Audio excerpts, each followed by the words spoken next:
अगर बड़े होकर हमारे बच्चे हमें ऐसी बात बताएं जो हमारी हेल्थ के लिए बहुत इंपॉर्टेंट हो तो हमें कितना प्राउड फील होगा। तो कुछ ऐसा ही मेरे साथ भी हुआ।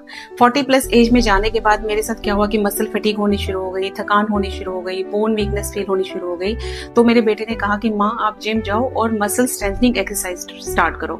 तो आई वाज लाइक कि जिम और इस एज में, तो हम सभी को यही लगता है कि जिम तो यंग एज में जाते हैं, बट द फैक्ट इज कि 40+ एज में जाने के बाद मसल स्ट्रेंथनिंग एक्सरसाइजेस मस्ट है। आइए इसके पीछे की साइंस समझते हैं।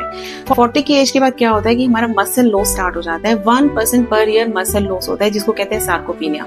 ऑस्टियोपोरोसिस हो जाता है, फ्रैक्चर का रिस्क बढ़ जाता है, जॉइंट मोबिलिटी कम हो जाती है, मेटाबॉलिज्म स्लो डाउन हो जाता है, कैल्शियम डिपोजिशन कम हो जाती है, जिसकी वजह से बोन डेंसिटी भी कम हो जाती है और जॉइंट मोबिलिटी भी कम हो जाती है। तो मसल स्ट्रेंथनिंग एक्सरसाइज या मसल स्ट्रेंथनिंग एक्सरसाइज करने से क्या होगा, मसल स्ट्रॉन्ग हो जाएगी, बोन डेंसिटी इंप्रूव हो जाएगी, पोस्चर और बैलेंस मेंटेन हो जाएगा। अब फीमेल्स कहेंगे हम तो घर का सारा काम करते हैं तो हमारी एक्सरसाइज हो जाती है। नहीं, उससे मसल्स नहीं स्ट्रॉन्ग हो जाती।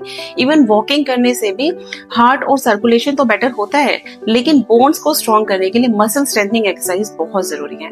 तो स्टार्टिंग में आप सिंपल एक्सरसाइज स्टार्ट कर सकते हैं, जैसे स्क्वाटिंग कर ली, डंबल्स एक्सरसाइज कर सकते हैं, बैंड रेजिस्टेंस एक्सरसाइज कर सकते हैं, वॉल पुशअप, फास्ट वॉकिंग और स्ट्रेचिंग। और साथ में क्या ऐड करना है आपको, high protein diet, calcium vitamin D supplements, adequate sleep and adequate hydration. लेकिन अगर आपको कोई हार्ट डिसीज है, अगर ऑस्टियोपोरोसिस है, अगर आर्थराइटिस है, तो पहले आप डॉक्टर की सलाह ले लें, उसके बाद ही एक्सरसाइज प्रोग्राम स्टार्ट करें।